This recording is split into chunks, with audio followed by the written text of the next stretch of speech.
Hi everyone, so sorry that it's been such a minute since I've been able to update. Part of the thing that's going on is I'm moving from Columbus back to Des Moines. I'm taking my 10-hour drive back to Ohio today and then a 10-hour drive in a few days, plus I'm going to be packing and all of that. And so I thought this would be a good opportunity to try to see if I can finish up The Way of Kings by Brandon Sanderson. I'm about 20 hours into the audiobook, but this is a 46-hour audiobook, so I have 26 hours left to go. Obviously, I still have plenty of book to finish up. I'm really liking the parts that I'm at, but it's crazy that I'm so deep into the book and the shoe hasn't dropped. I'm assuming what the momentum is going to be for all the different plot lines and how they converge and all that just hasn't happened yet. So, but I know it will. I trust Brandon Sanderson. I'm enjoying the book thus far. So anyway, that's what I'm going to be listening to. I'll be updating you guys along the way. I'll give you an apartment tour once I'm all moved in. And yeah, thank you guys so much for being patient with me during this very tumultuous but fun, exciting time.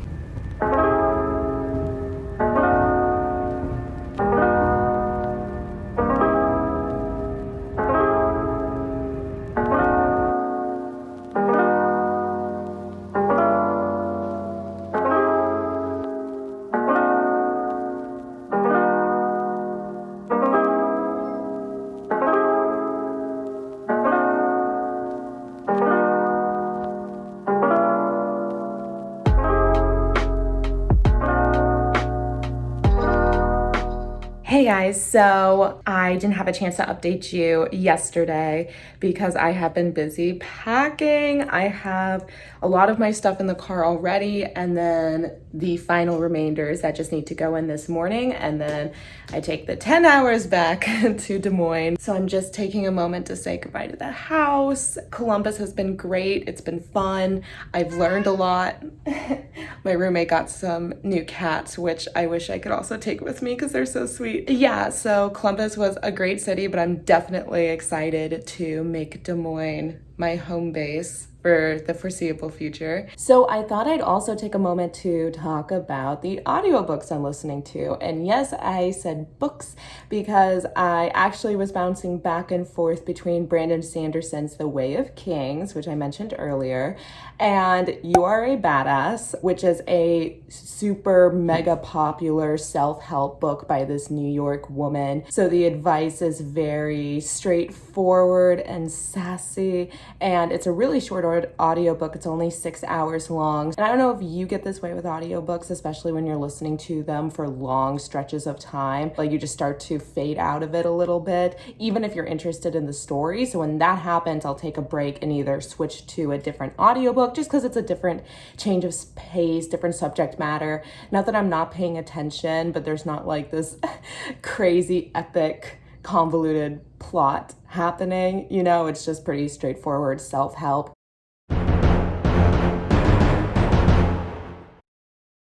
The Way of Kings. So right now, Kaladin is slowly but surely becoming more of a leader for Bridge 4.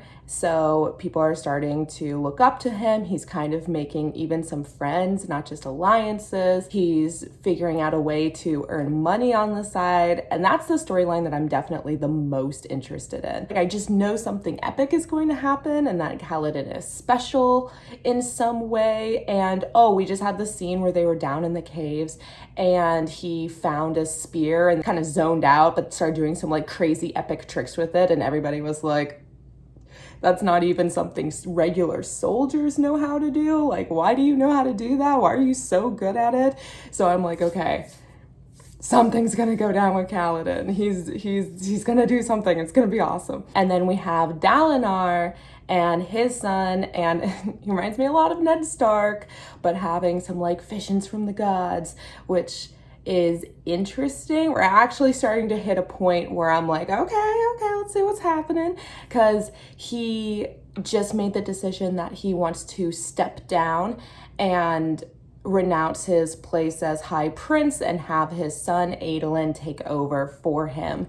Because he's like, I don't know what these visions are. To me, they feel real. To me, they feel like they're coming from the heavens, from God, but it also might be a delusion, and that's not a proper way to run an army. That's what he said. I'm kind of getting a feeling, because they said that, and then it was like end of part 2, and I'm like, I don't think that's gonna happen. I don't think he's gonna renounce. But then they did this cool scene of like basically magically texting each other, sort of, to Yesna, which reminded me of Shalon. And I was like, dang, I really, really liked her. I'm a little bit annoyed, just a little bit, at how we have all these different POV characters. And then like Shalon, she was super, super prominent. It was her chapters, her POV, and Kaladin. And we went back and forth, back and forth, back and forth. I have not heard from her in over 10 hours. And it's like, I really liked her. And I'm almost like, well, why are you introducing me to her? Why are you having me be invested in her if it's just going to be this like huge pause that I don't even get to go back to? I'm a little bit like, why are you doing this? Because I said I like Kaladin's storyline, which I do, but I actually like Shalon's the most, just because even though it doesn't feel like it's going to be as grand or epic, at least from like the 5 hours in the beginning that I got to spend with her, but she just is this like naive young girl from a well-to-do family that's falling apart, who has never left her estate, and now she's going into the big world, and you think it's because she legitimately wants to be an apprentice, and it turns out she's gonna be basically a jewel thief. And I think that's so charming and adorable. It's not the highest stakes in the world, but they're high to her, and I just really like her. But now, because it's the end of part 2, I get another interlude, because I had an interlude at the end of part 1. One of them I really, really liked. It involved Shalon's older brother, who seems to be like a quasi-psychopath. So I liked him, and the other two were like, eh. And now I just finished the first interlude, and I think there's gonna be like a few more afterwards. The interludes are also like, they're not bad. It makes the world definitely feel bigger and more real. And especially like Shalon's brother, that's someone who I hope we do get to meet again in the future, because his introduction was so strong and particular. Also, I just want to get back to the main story. I've never read a book of this scope before, though. I mean, I've read some pretty big books, but something this massive, I mean, it's 46 hours long. There's so much to cover. And yeah, I've never dealt with something like that before. So I know this is like part of what makes it feel epic, so we can't just stay with one character the entire time, or even two characters the entire time. And if you want to get the grand scope of all these different places, even geographically and culturally, you need to take a minute to step back and actually spend time with different people. Your girl loves a fast-paced plot, and it's weird to get that with some characters, where Dalinar, not that I didn't like him, but I definitely felt the slower pacing more with him and Adolin than I did with Kaladin or Shalon. So that is where I'm at. So like I said, I just finished part 2. I'm in the interlude section. So I think I'm pretty solidly halfway, like almost exactly halfway. So let's see how far I can get through this book today. Hello, everyone. As you can see, I am back in Des Moines, but still at my mom's place, even though I was definitely supposed to be moved in already and sign the lease and everything. But there is a carpeting issue at the apartment complex I'm going to be moving into, so everything is delayed. I will hopefully be in there by the end of this week. You guys will hopefully see new videos and like a new setup within the next week or so. I'm super excited to move into this place. It seems really fun and cool, and it's going to be a really productive situation. I'm not getting internet at the place, which I'm really excited about, but I just decided that if I'm going to be as productive as possible, and I can always get internet later if I absolutely need it or become desperate or something, but if I want to be as productive as possible, I need to set up an environment that's going to work for me. And I still have data on my phone. Should I really need to look up something, I think this will encourage me to read more and film more and write more. And that is definitely my goal for this upcoming season of my life, is just to figure out a way to be even more productive, to churn out even more work. It's going to be a really fun adventure, I think, once I can finally get in there and get settled. So that is my big moving update. Also, my dog's under the bed, so I can feel him panting. Anyway, I wanted to talk a little bit about The Way of Kings.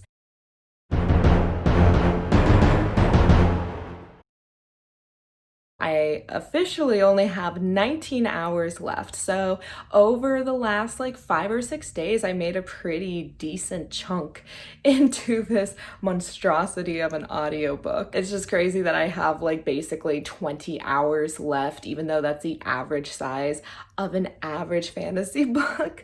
But I think it's gonna go faster because now things are not quite coming together yet, but they're definitely ramping up. Finally back with Shalon and Yesna. I really, really, really like that storyline. And like I've mentioned in previous clips, it's not the most dramatic or the storyline with the highest stakes, but for me, it is just so fun to see these women's dynamic. I like the environment they're in. Shalon finally took Yesna's soulcaster, and it was just very exciting. The only issue I have, and this is really an issue that I have with all of Brandon Sanderson's work. I felt this way when I read Warbreaker and when I listened to Mistborn, and now on this book, and it's just the most prominent in the Shalon chapters because I think she does have the lightest storyline, so she has more quippy, funny dialogue with other characters, and especially the Ardent. Oh, and I just don't think when Brandon Sanderson is trying to make his characters purposely funny with each other, like I said, quippy or sarcastic or whatever, I rarely think it lands. There's been some situational humor that I think is amusing, but the purposeful, sarcastic humor that the characters speak out loud, the dialogue, I think is by far the weakest aspect of his writing.